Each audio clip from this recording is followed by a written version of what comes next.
Daniel Sports Central will be giving you guys our way too early college football rankings for the 2023 season. We are just getting started with a brand new off season, and as we always do, I'll be giving you guys my way too early college football top 25.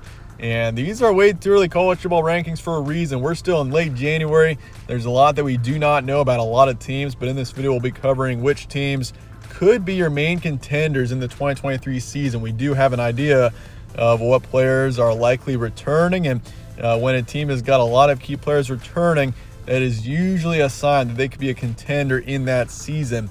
And so that said, let's go ahead and get started with 1 through 5 in our way too early college football rankings. A lot still awaits us in this off season. A lot can still happen, but this is how it looks, I think, heading into this off season. So you got Georgia number 1. I feel like the Bulldogs at this point, they've won 2 straight national titles. This is a team that doesn't have Stetson Bennett, but the thing is, this team is still returning tremendous talent on both sides of the ball. They do lose a lot of talent, especially on defense, but this is a team that has got tremendous depth, outstanding recruiting, and I feel like this is a team that should be at the top until they get dethroned. And so Georgia's number 1. Michigan and Ohio State are 2 and 3.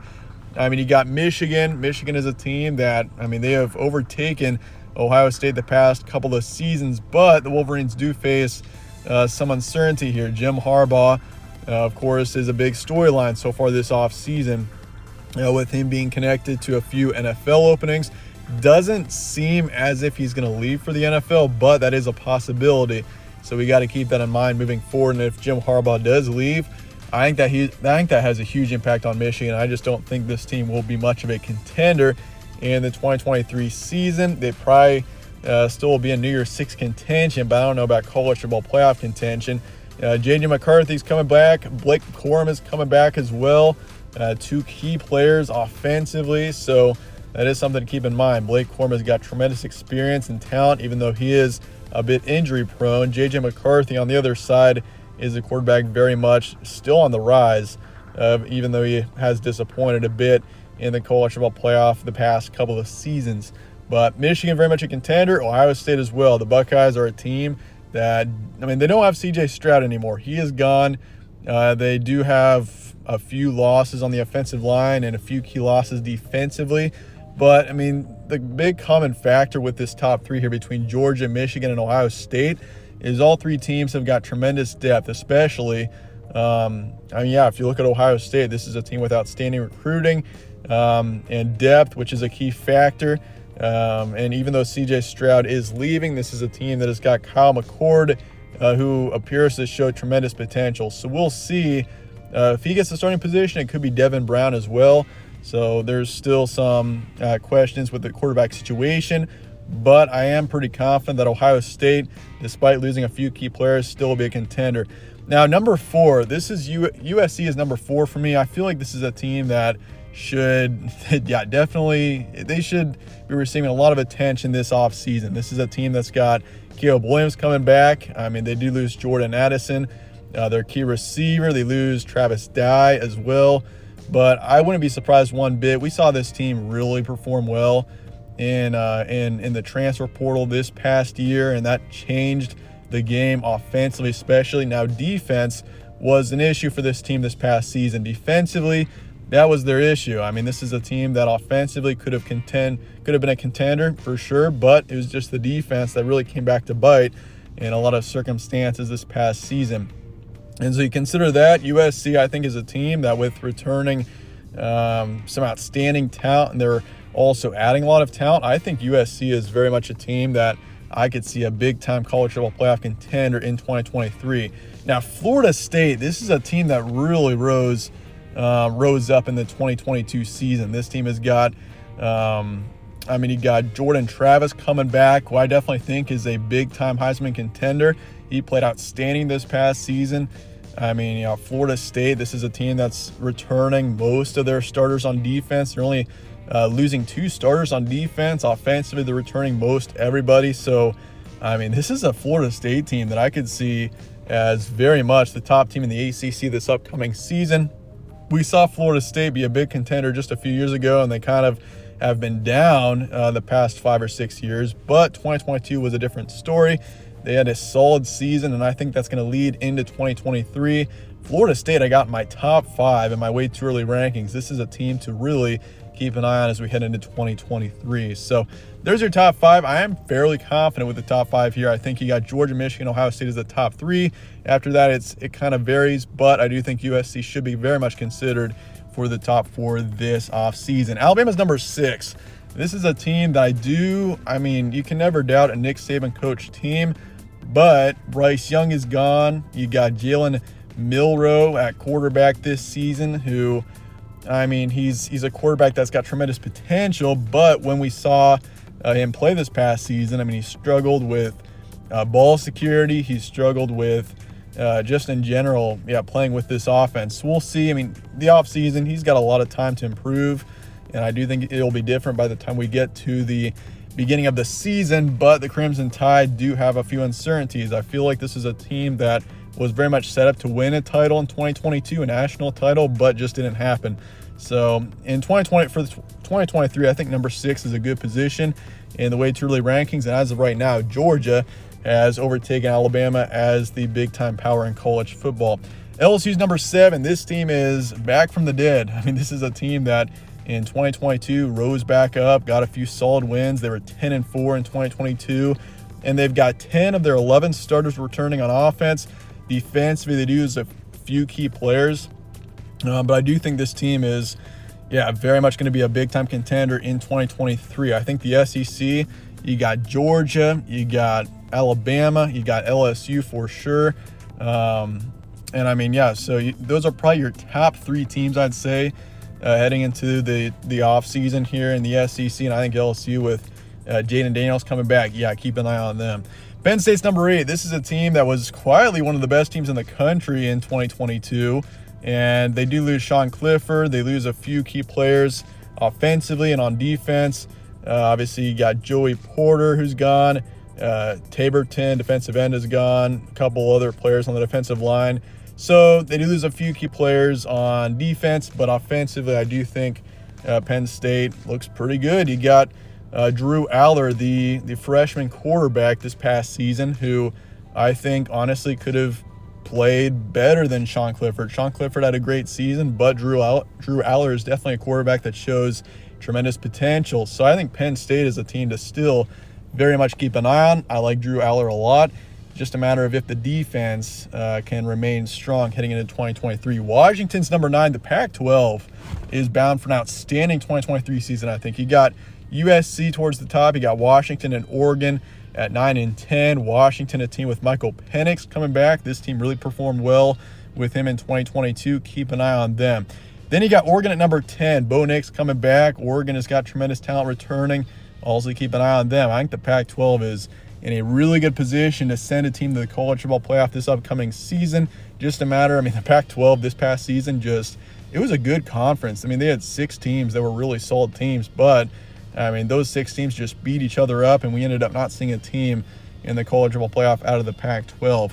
11 through 15, we got Notre Dame at number 11. This team has got Sam Hartman coming in, Wake Forest transfer quarterback, and that's going to be a game changer, I think, for Notre Dame heading into the season. Drew Pine's gone, but that's no big deal when you got Sam Hartman coming in.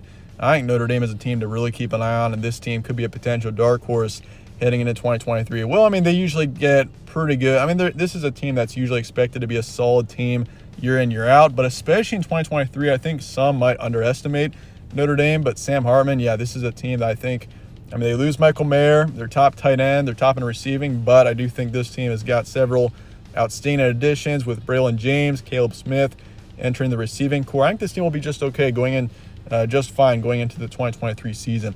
Tennessee's number 12. This is a team that, they're going to have high expectations heading into 2023, but I do think the losses of Jalen Hyatt, Cedric Tillman, Hendon Hooker, I think losing those 3 offensively will have a big impact. And I'm kind of cautious about Tennessee. I think this team still has got tremendous talent returning. They got some depth, but I do think the way that this offense was built, they were built for success in 2022, and they're returning 7 starters on defense, which is great, 6 on offense. So I do think Tennessee is still a team that will be a contender in the SEC, I don't know if they'll be quite as good in 2023, though, as they were in 2022. Utah's 13. This is a team that, I mean, if there was a season where they would be a big-time college football playoff contender, it would have been 2022. This team does return still some outstanding players. Cam Rising is still coming back, but it's kind of a different story going into 2023 now. You don't have Kincaid anymore, the tight end. Defensively, you lose several key players, Tavian Thomas. So I'm a bit concerned about Utah. I mean, despite having their quarterback coming back, I think Utah can be a good team, but in the Pac-12 that is definitely on the rise right now, I think Washington and Oregon, and especially USC, will overtake Utah as the top teams in the Pac-12 this season. Once again, if there was a season where they were going to be in the college football playoff, I think it would have been 2022. I think that time has kind of passed. I mean, I could be talking too soon. We're still in January, but as of right now, I think Utah is a team where I'm not quite as confident heading into 2023 as I was for them heading into 2022. Texas is at 14. This might be my favorite in the Big 12 heading into the season. I mean, you got Arch Manning coming in. You got tremendous talent returning. You do lose your top running back, Robinson, who was outstanding for this team this past season, a few other starters on defense. So, I mean, Texas, I'm cautious on. The Big 12 in general doesn't have a huge standout right now, but I think Texas is definitely a team towards the top. Clemson's number 15. Now, Clemson, this is a team that disappointed, you could say, in 2022, even though it was very much an improvement off of 2021. But, I mean, we'll see. Kate Klubnik is the quarterback of the future. We'll see if he can play better than DJ Uiagalelei. And I think Clemson is a team that could very much be a solid team, maybe a contender in 2023, but I would probably take Florida State over them as of right now. 16 through 20, we got Oregon State at number 16. This is a team that is very much on the rise right now. And they got DJ Uiagalelei coming in. Speaking of which, the Clemson quarterback, which I think is a great addition for them. I still think Uiagalelei is a quarterback that's got tremendous upside. They do lose a few key players, a couple of receivers. Defensively, they lose 5, so could have an impact. But I think Oregon State is still going to be a good team. North Carolina, number 17. This team is definitely going to be one of the top teams in the ACC. This team, there were some uncertainties heading into last season, but this team does have Drake May coming back, who is very much a Heisman contender heading into next season. He had a great season in 2022. This is kind of a team where, I mean, they had high expectations with Sam Hartman once he started on his rise, and this is kind of a similar situation. Drake May is on his rise, and this team, I think, is going to be very much a contender in an ACC in a conference that is, I'd say, fairly wide open. I think Florida State is very much going to be the preseason favorite to win the conference, but North Carolina not far behind. Ole Miss is 18. This team really fell apart down the stretch in the 2022 season, but I do think with their returning talent and depth, they'll be just fine. I mean, the recruiting isn't terrible. They got Jackson Dart coming back. If he can improve, that'd be huge. So, yeah, we'll see what happens with Ole Miss. I do think they're a top 20 preseason team. Wisconsin's number 19. This is a team that I think some are underestimating. I think the Big Ten West is still a wide open division heading into next season, but I think Wisconsin's probably my preseason, my way too early favorite for the Big Ten West. You got Purdue, who's going to fall off, I think. Illinois probably will as well. Iowa's probably going to rise. Wisconsin's probably going to rise. Minnesota is kind of in a weird situation. I think it's Wisconsin and Iowa for your top 2 teams in the West heading into next season. You got Nebraska in there as well, but Nebraska is such a wild card. And, I mean, they got a new coaching situation with Matt Rule as well, so I think they're probably going to rebuild. So I think Wisconsin, Iowa, definitely my 2 favorites in the Big Ten West, and in particular, I'd probably go with the Badgers. Obviously, Luke Fickell's an outstanding head coach going in. I think he's going to have a success for sure with the Badgers. K-State's number 20. This is a team that I think, Kansas State, keep an eye on them heading into next season. Great season in 2022. They do lose some talent, so I do want to be cautious on them, but I do still think they're going to be one of the top teams in the conference. Moving on to 21 through 25, Oklahoma's 21, mainly because this team is just tremendously talented. They disappointed very much in 2022.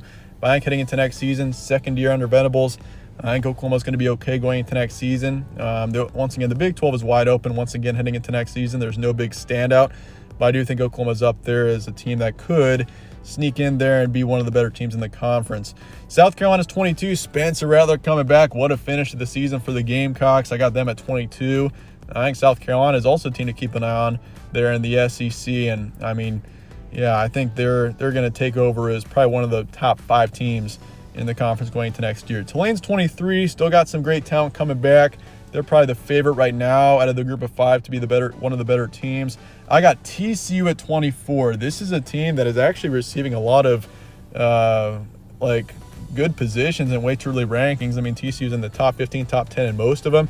But I think the Horned Frogs are going to fall off in 2023. They've only got 5 starters returning on offense, 7 on defense. They're losing Max Duggan, who I think had a huge impact on this team's success in 2022. No Kendre Miller, no Quentin Johnston. Defensively, a lot of key losses.